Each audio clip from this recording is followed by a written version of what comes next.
Hi friends, எல்லாருக்கும் வணக்கம். இன்னைக்கு நம்ம பார்க்க போற படத்தோட பேரு ராடிக்கல். இந்த படம் வந்து ஒரு மெக்சிகன் மூவி. இந்த படம் மெக்சிகோல நடந்த ஒரு உண்மை சம்பவத்தை அடிப்படையா வச்சு எடுக்கப்பட்ட படம் தான். இப்போ இந்த படத்தோட ஒன்லைனர் என்னன்னா, மெக்சிகோல இருக்கிற ஒரு ஸ்கூலை சுத்தி நடக்கிற கதை தான் இந்த கதை. அந்த ஸ்கூல்ல இருக்கிற டைரக்டர், அதாவது அந்த ஊர்ல பிரின்சிபல் டைரக்டர்னு தான் சொல்லுவாங்க. அந்த டைரக்டர் அங்க இருக்கிற டீச்சர் கிட்ட எல்லாம் போன வருஷம் நடந்த ஆனுவல் எக்ஸாம்ல நம்ம இந்த கண்ட்ரியில லோ பெர்ஃபார்மன்ஸா இருக்கும், அதனால இந்த வருஷம் பசங்களுக்கு நல்லா சொல்லி கொடுங்க, நம்ம வந்து நல்லா பெர்ஃபார்ம் பண்ண வைக்கணும் அப்படின்னு சொல்லிட்டு இருக்காரு.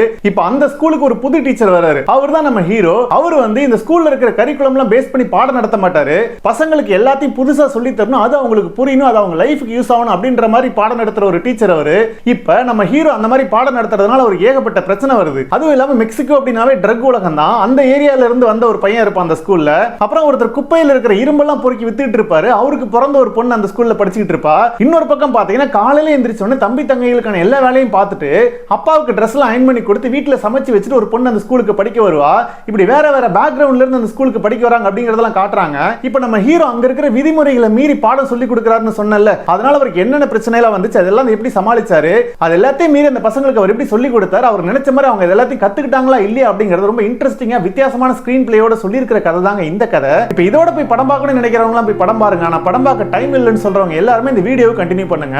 படத்தோட ஆரம்பத்தில் நான் ஏற்கனவே சொன்ன மாதிரி 3 பேக்ரவுண்ட்ல இருக்கிற ஸ்டூடெண்ட்ஸை காட்டுறாங்க. ஒன்னு குப்பையில் இருக்கிற இரும்பெல்லாம் பொறுக்கி வித்துட்டு இருக்கிற ஒரு அப்பா, அவருக்கு பிறந்த பொண்ணு, அவ பேர் பலோமா, ரொம்ப ஜீனியஸா இருப்பா. அந்த பொண்ணு இந்த ஸ்கூல்ல படிப்பா. இன்னொரு பக்கம் பார்த்தா ட்ரக் உலகத்துல வேலை செஞ்சிட்டு இருக்கிற ஒருத்தன், அவனோட தம்பி நிக்கோ, அவன் இந்த ஸ்கூல்ல படிக்க வருவான்.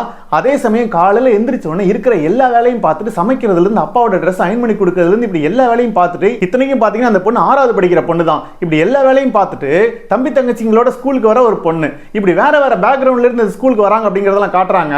இப்போ நான் ஏற்கனவே சொன்ன மாதிரி அந்த ஸ்கூலோட பிரின்சிபல், அதாவது அந்த ஸ்கூலோட டைரக்டர் அங்க இருக்கிற ஸ்டாஃப் கிட்ட எல்லாம் நம்ம வந்து பெர்ஃபார்மன்ஸ் இம்ப்ரூவ் பண்ணணும், நல்லா சொல்லி கொடுக்குன்னு சொல்லிட்டு இருக்காரு. அந்த நேரம் பார்த்து அந்த ஸ்கூல்ல வந்து ஒரு புது டீச்சர் ஜாயின் பண்ணிருப்பாரு. அவர் ஸ்டூடண்ட்ஸ் கிளாஸ் ரூமுக்குள்ள வரதுக்குள்ள அந்த கிளாஸ் ரூம்ல இருக்கிற சேர் எல்லாத்தையும் தலைகீழா போட்டு வச்சிருக்காரு. அதை பார்த்து அந்த ஸ்டூடண்ட்ஸ் வந்து திகைச்சு போய் நிக்கிறாங்க. அப்ப ஸ்டூடண்ட்ஸ் கிட்ட அவரு, இது உங்க கிளாஸ் ரூம் கிடையாது, கீழ இருக்கிறது உங்க தர கிடையாது, இது வந்து ஒரு கடல், இது எல்லாமே லைஃப் போட். இப்ப நம்ம கிட்ட 23 பேர் இருக்கோம், ஆனா இதுல 6 லைஃப் போட் தான் இருக்கு. யார் யாரெல்லாம் சீக்கிரம் வந்து இந்த லைஃப் போட்ல ஏறிக்கிறீங்களோ அவங்க தான் உயிரோட பொழைக்க முடியும், சீக்கிரம் வாங்க அப்படி இப்படின்னு சொல்றாரு. இந்த பசங்களுக்கு என்ன சொல்றதுன்னே தெரியல. இப்ப இன்னொரு பக்கம் பாத்தீங்கன்னா அந்த பிரின்சிபல் இருக்கார்ல, அவர் ஸ்கூல்ல வந்து ரவுண்ட்ஸ் வராரு. அப்படி வரும்போது இந்த கிளாஸ் ரூமுக்கு வராரு. என்னடா அந்த பசங்க கிளாஸ் ரூம்ல நின்னுட்டு இருக்காங்க அப்படின்னு உள்ள வந்து பாக்குறாரு. அப்ப நம்ம ஹீரோ, இங்க பாருங்க இன்னொரு பேசஞ்சர் வந்துட்டாரு, அவரையும் கூப்பிடுங்க, கொண்டு வந்து போட்ல ஏத்துங்க அப்படின்னு சொல்லும்போது, அப்போ ஒரு பையன் அவர்கிட்ட, சார் இவர் ரொம்ப குண்டா இருக்கார் சார், எனக்கு பயமா இருக்கு, போட் தண்ணிக்குள்ள முழுகிருச்சுன்னா என்ன பண்றது அப்படின்னு அந்த ஹீரோ அந்த பையனை பார்த்து, வெரி குட், இப்ப ஒரு போட் முழுகாம இருக்கணும்னு என்ன பண்ணணும் யோசிங்க. ஏன் ஒரு போட் முழுகுது, அதுவும் இல்லாம ஏன் ஒரு போட் தண்ணியில மிதக்குது, எல்லாரும் யோசிக்க ஆரம்பிக்கிறாங்க. இப்ப அவர் வந்து அந்த ஸ்டூடண்ட்ஸ் கிட்ட, சரி வாங்க உங்களுக்கு தெரியலன்னா நம்ம போய் இன்டர்நெட்ல செக் பண்ணி பார்க்கலாம், இங்க கம்ப்யூட்டர் லேப் எங்க இருக்கு அப்படின்னு போறாங்க. அங்க பார்த்தா கம்ப்யூட்டர் லேபே இல்ல, அது இப்போ ஒர்க்கிங் கண்டிஷன்ல இல்ல அப்படின்னு அந்த டைரக்டர் சொல்றாரு. இப்போ அந்த கிளாஸ் முடிஞ்ச உடனே, இந்த மாதிரி ஒரு கிளாஸ் அந்த பசங்க அனுபவிச்சதே கிடையாது, இது கொஞ்சம் வித்தியாசமா இருக்குல்ல அப்படின்னு பேசிக்கிட்டே போறாங்க.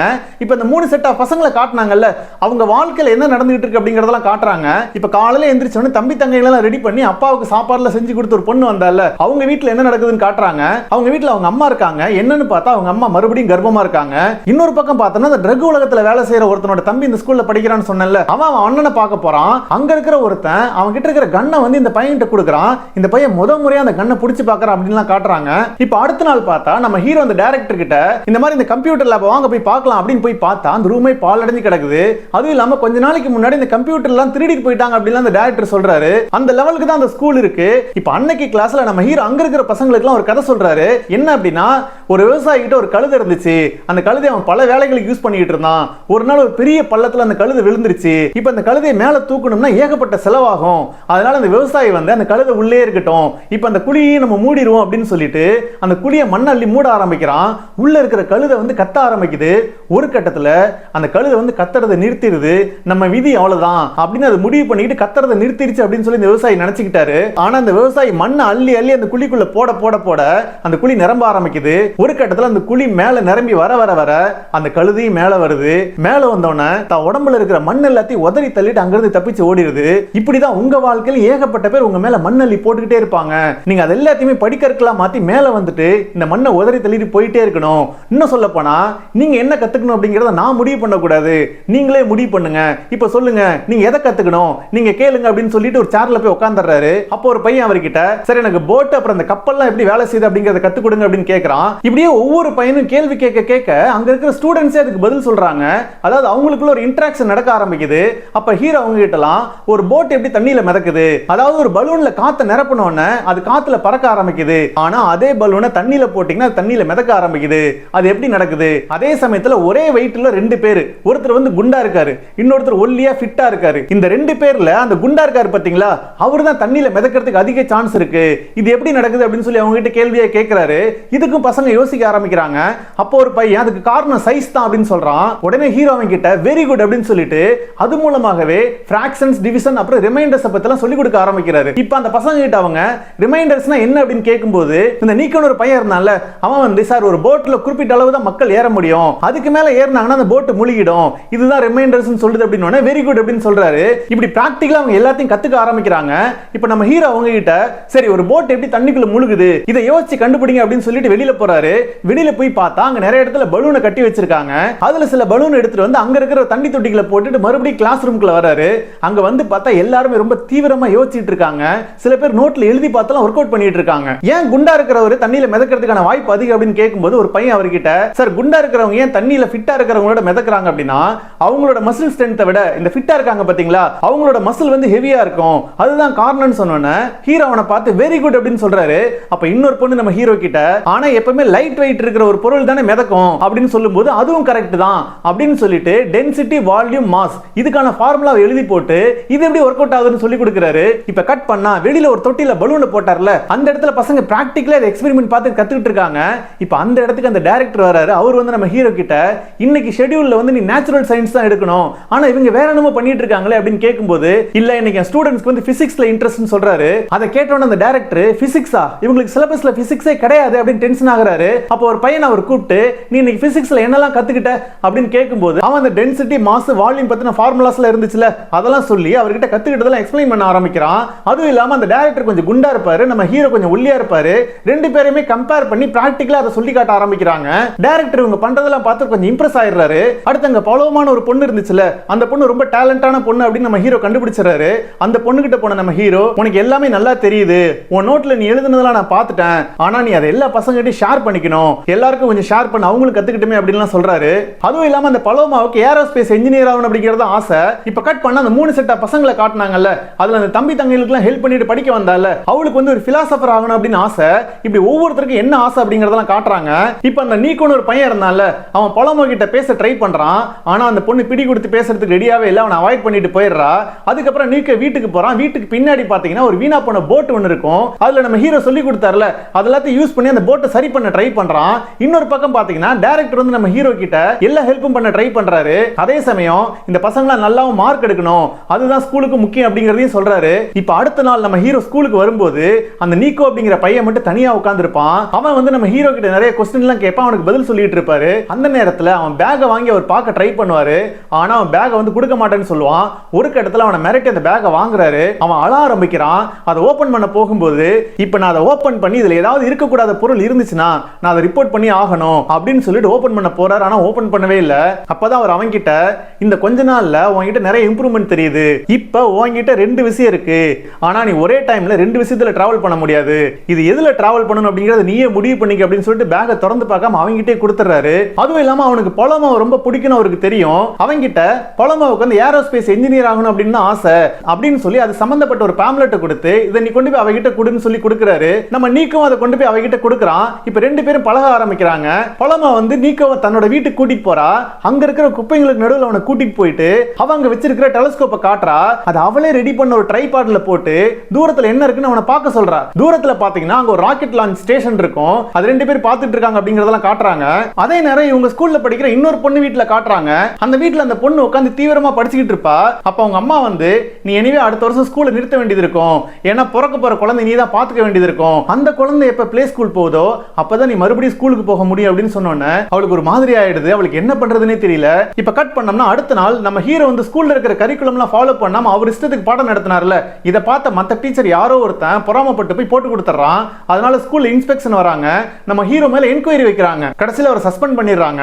இதுக்கு நடுவுல பேக்ல ட்ரக் எடுத்துட்டு வந்தாலும் அந்த நீக்கோ அவன் அண்ணன் கிட்ட இனிமே அந்த ட்ரக்லாம் எடுத்துட்டு போக மாட்டேன், இந்த வேலையை நான் பார்க்க மாட்டேன் அப்படின்னு சொல்லிடுறான். இப்போ ஒரு நாள் அந்த நீக்கவும் பலமும் ஒரு இடத்துல உட்கார்ந்து பேசிட்டு இருக்கும்போது அங்க ஒரு வேன் வந்து நிக்குது. உள்ள அவங்க அண்ணனை பிடிச்சி வச்சிருக்காங்க. அந்த வேன்ல இருந்து இறங்கின ஒருத்தன் நீக்கோ கிட்ட வந்து, என்ன நீ நாங்க சொல்ற வேலையெல்லாம் செய்ய மாட்டியா, இந்த பேக்கை புடி அப்படின்னு மிரட்ட ஆரம்பிக்கிறான். அதுவும் இல்லாம அந்த பழமா அங்க இருந்து தூக்கிட்டு போக ட்ரை பண்றாங்க. அப்ப நீக்கோ பதட்டத்துல அவங்க கிட்ட இருக்கிற அந்த கன்னை எடுத்துறான். அதுக்கப்புறம் என்ன நடந்துச்சுன்னு காட்டல. இதே நேரம் தான் நம்ம ஹீரோ வந்து அந்த ஸ்கூலை விட்டு வெளியில போயிட்டு இருப்பாரு. அவருக்கு அந்த கன் சத்தம் கேக்குது. உடனே அந்த இடத்தை நோக்கி ஓடுறாரு. அங்க போய் பார்த்தா 3-4 பேர் செத்து கிடக்குறாங்க. அதுல அந்த நீக்கவும் ஒருத்தன். அங்க அந்த பழமா அப்புறம் அந்த இன்னொரு பொண்ணு இருந்தாங்கல்ல, அவங்க எல்லாம் அழுதுகிட்டு அங்க ஒதுங்கி நின்னுட்டு இருக்காங்க. இப்ப கட் பண்ணா நம்ம ஹீரோ சஸ்பெண்ட் பண்ணதுனால அவர் ஸ்கூலுக்கே போறதில்ல. ஒரு நாள் டைரக்டர் ஒரு வீட்டுக்கு வந்து நம்ம ஹீரோ கிட்ட பேச ட்ரை பண்றாரு. ஆனா நம்ம ஹீரோ ரூம் விட்டு வெளியில வரல, உள்ள லாக் ஆயிருக்கு. அவர் வெளியில இருந்து உங்களோட சஸ்பென்ஷன் முடிஞ்சிருச்சு, நாளைக்கு தான் ஆனுவல் டெஸ்ட், எங்க கிட்ட சப்போர்ட் பண்ற அளவுக்கு டீச்சர் இல்ல, நீங்க வந்தீங்கன்னா எங்களுக்கு ரொம்ப ஹெல்ப்பா இருக்கும் அப்படின்னு சொல்றாரு. ஆனா நம்ம ஹீரோ உள்ள இருந்துகிட்டு எதுவுமே பதில் சொல்லல. அப்பதான் அவரு, இல்ல நீங்க வந்தீங்கன்னா தான் பசங்க ஸ்கூலுக்கு வருவாங்க, அவங்க யாருமே ஸ்கூலுக்கு வரதில்லை அப்படின்னு சொன்னோன்னே நம்ம ஹீரோ டோரை திறந்து யாருமே ஸ்கூலுக்கு வரது இல்லையா அப்படின்னு கேட்கும்போது, அப்ப அந்த டைரக்டர் நம்ம ஹீரோ கிட்ட, நீங்க வந்ததுக்கு அப்புறம் தான் இந்த ஸ்கூல்ல இவ்வளவு முன்னேற்றத்தை பார்த்தேன், நீங்க வரணும் அப்படின்னு சொன்னோன்னே நம்ம ஹீரோ அவர்கிட்ட, நான் என்னங்க முன்னேற்றம் பண்ணேன், என்னால ஒரு பையன் செத்தே போயிட்டான், அன்னைக்கே அவன் பேக்கை வாங்கி செக் பண்ணியிருந்தனா அவன் நீங்க செத்துருக்க மாட்டான் அப்படின்னு அழுதுகிட்டு ரொம்ப சோகமா சொல்றாரு. அவர் அந்த ஸ்கூலுக்கு போறதுக்கே ரெடியாவே இல்ல. அப்ப அந்த டைரக்டர் அவர்கிட்ட, நீங்க ஜீனியஸ்னு சொன்னீங்க பாத்தீங்களா, அந்த பொண்ணு கூட வரதே இல்லை அப்படின்னு சொன்னோன்னே ஹீரோ இன்னும் ஷாக் ஆயிடுறாரு. இப்ப 2 பேரும் கிளம்பி அந்த பழமா என்ன பண்றான்னு செக் பண்ண போறாங்க. அங்க போய் பார்த்தா அவங்க அப்பா ரொம்ப சிக்காய் வீட்டுல படுத்து கிடக்குறாரு. அந்த பழமா அங்க இருக்கிற குப்பையில இருக்கிற இரும்பெல்லாம் தேடி எடுத்துட்டு இருக்கா. அவகிட்ட போயிட்டு நம்ம ஹீரோ பேச ட்ரை பண்றாரு. நீ இந்த மாதிரி திரும்ப வரணும், படிக்க வரணும் அப்படின்லாம் கன்வின்ஸ் பண்ண ட்ரை பண்றாரு. ஆனா அந்த பொண்ணு நம்ம ஹீரோ கிட்ட, இல்ல இல்ல நான் வரமாட்டேன், இப்போதைக்கு நான் எங்க அப்பாவை பாத்துக்கணும் அப்படின்லாம் சொல்றா. இப்ப நம்ம ஹீரோ ஒரு வழி இல்லாம அவளை கன்வின்ஸ் பண்ண முடியாம திரும்ப போகும்போது அவங்க அப்பா அந்த பொண்ணு வச்சிருந்தால ஒரு டெலஸ்கோப், அதை கொண்டு வந்து ஹீரோ கிட்ட கொடுத்து, இது உங்க ஸ்கூல்ல இருந்து கொடுத்தாங்களாமே, என் பொண்ணு வச்சிருந்தா, இதை நீங்க இனிமே எடுத்துட்டு போங்க அப்படின்னு சொல்லும்போது நம்ம ஹீரோவுக்கு ஷாக்கு. ஏன்னா அந்த ஸ்கூல்ல இருந்து எதுவுமே அவங்க கொடுக்கல. பார்த்தா இங்க தான் ஒரு ட்விஸ்ட் வருது. அந்த டெலஸ்கோப் அந்த பொண்ணை உருவாக்கி இருப்பா. அந்த அளவுக்கு அந்த பொண்ணு ஜீனியஸ் அப்படின்னு காட்டுறாங்க. ஆனா இப்ப அந்த பொண்ணு ஸ்கூலுக்கு வர மாட்டேன்றா. இப்ப அடுத்த நாள் அந்த ஆனுவல் டெஸ்ட் ஆரம்பிக்குது. என்னன்னு பார்த்தா அந்த 3 பேரோட சீட்டு மட்டும் காலியா இருக்குன்னு காட்டுறாங்க. கடைசியில பார்த்தா ஒவ்வொருத்தரா வந்துடுறாங்க. ஆனா ஒரே ஒரு சேர் மட்டும் காலியா இருக்கு, அது அந்த பழமோட சேர். கடைசியில கரெக்டா கேட்டை சாத்துற நேரத்துல அந்த பொண்ணு உள்ள வந்துடுறா. நம்ம ஹீரோவும் ஹாப்பியா வராரு. இப்ப நம்ம ஹீரோ அந்த ஸ்டூடெண்ட்ஸ் எல்லாம் தாங்கிட்ட வர வச்சு, நீங்க இந்த டெஸ்ட்ல பாஸ் பண்ற அளவுக்கு நான் உங்களுக்கு அந்த விஷயத்தெல்லாம் சொல்லி கொடுக்கல, ஆனா அங்க கேட்கப்படுற கேள்விகள் எல்லாத்துக்கும் உங்களுக்கு பதில் தெரியும், யோசிச்சு எழுதுங்க. ஆனா இந்த டெஸ்ட் எழுதுறதுக்கு முன்னாடி நான் உங்ககிட்ட ஒரே ஒரு விஷயத்தை சொல்லி ஆகணும். நான் இங்க டீச்சரா வந்ததுல இருந்து நீங்க என்கிட்ட கத்துக்கிட்டதை விட நான் உங்ககிட்ட நிறைய கத்துக்கிட்டேன் அப்படின்னு அழுதுகிட்டே சொல்லும்போது அந்த ஸ்டூடெண்ட்ஸ் எல்லாருமே அழ ஆரம்பிச்சிடுறாங்க. இப்ப எல்லாரும் எக்ஸாம் எழுதுறாங்க அப்படிங்கறதெல்லாம் காட்டுறாங்க. இப்ப கட் பண்ணோம்னா, போன வருஷம் நம்ம டீச்சர் வரதுக்கு முன்னாடி அந்த ஸ்கூல்ல இருந்து 53% தான் மார்க் வாங்கியிருப்பாங்க. ஆனா யாருமே எக்ஸலன்ட் அப்படிங்கிற அந்த ரேங்க் வாங்கினதே இல்ல. ஆனா இந்த வருஷம் எல்லாருமே 63% மேல வாங்கியிருக்காங்க. அதுலயும் 10 பேர் நேஷனலி டாப்பரா வந்துடுறாங்க. முக்கியமா அந்த ஜீனியஸ் பலமான ஒரு பொண்ணு இருந்தால, அந்த பொண்ணு தான் மெக்சிகோலயே டாப்பரா வந்திருக்கா. அதனால நேஷனல் ரெகக்னிஷன் அவளுக்கு கிடைச்சிருது. இப்போ அவங்க வாழ்ந்துட்டு இருந்தாங்கல்ல, அந்த வீட்ல இருந்து ஒரு புது வீட்டுக்கு போறாங்க. அதாவது அந்த அளவுக்கு அந்த கண்ட்ரி அவங்களுக்கு ஹெல்ப் பண்ணுது அப்படின்ற மாதிரி இந்த படத்தை முடிக்கிறாங்க. அதுவும் இல்லாம கடைசியில இன்னும் அந்த ஸ்கூல்ல அந்த கம்ப்யூட்டர் லேப் வரவே இல்லை அப்படிங்கிற மாதிரி இந்த படத்தை முடிச்சிடுறாங்க. மத்தபடி இந்த படம் எப்படி இருந்துச்சு அப்படிங்கறதெல்லாம் நீங்க கமெண்ட்ல சொல்லுங்க. இந்த வீடியோ உங்களுக்கு பிடிச்சிருந்துச்சுன்னா லைக் பண்ணுங்க, உங்க கருத்துக்களை கமெண்ட்ல போடுங்க. இன்னும் இதே மாதிரி வீடியோ பார்க்கணும்னா அந்த சேனலுக்கு சப்ஸ்கிரைப் பண்ணுங்க. மீண்டும் ஒரு வித்தியாசமான கதையுடன் உங்களை சந்திக்கும் வரை உங்களிடமிருந்து விடைபெறுகிறேன். நன்றி, வணக்கம்.